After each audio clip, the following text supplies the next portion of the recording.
বেশ কিছুদিন আগে, মানে ওই নভেম্বর মাসের দিকে এক আত্মীয়ের বিয়েতে গেছিলাম আমি আর বাবা মিলে।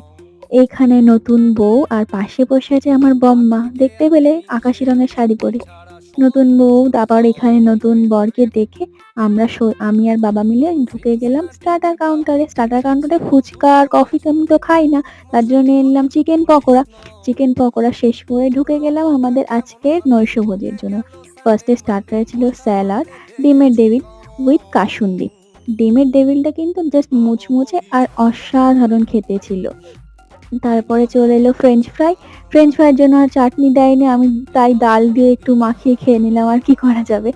আর দই কাতলাটা কিন্তু ছিল একদম, মানে এত সুন্দর হয়েছিল দই কাতলাটা, জাস্ট মানে ওয়াও যাকে বলা যায়। আমার মাছ খেতে তো খুবই ভালো লাগে, সেটাও তো একটা কথা। তো ওই জন্য